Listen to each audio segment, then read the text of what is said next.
aming mga manok.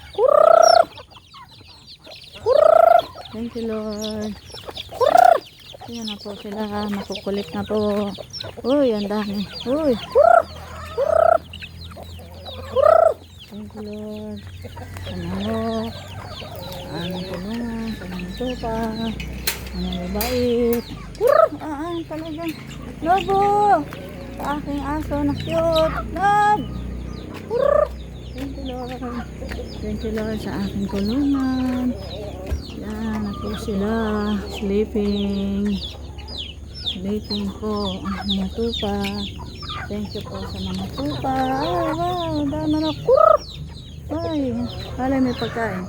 Wow. Thank you Lord. May mga anak po sila. Thank you Lord. Nandun yung iba. Yung sleeping. Lobo. Lobo. Cute. Yan mga goat. Wow. Thank you Lord for the blessing. Wow. Ayun, may nagamimik pa doon. Yun. Good morning everyone. Thank you Lord Jesus. Ang aking mga, uy. Sleeping kayo. Ay wow. Nagising sila. Okay, nagising. Nag-video lang. Maganda yung nakaupo pala. Kitang kita. Hello, hello sheep. Good morning. Thank you Lord Jesus.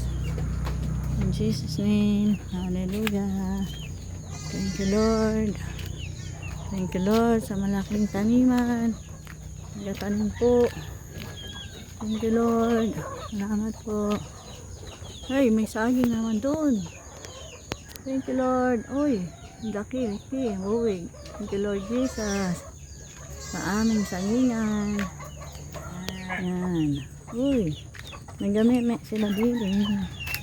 Tulog na tulog ang aking mga alaga. Hello, sheep. Uy, nagising. Nagising sila. Uy. Tignan nyo naman guys yung ating mga alagang kambing. Hindi natin na ipastol kanina. Dahil marami din tayong ginagawa. Ngayon, pinakain ko na lang ng darak ng mais.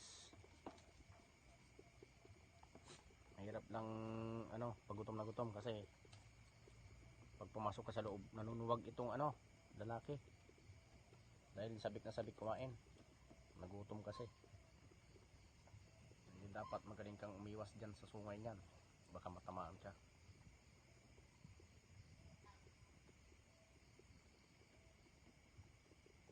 Nilagyan ko na ng tubig din.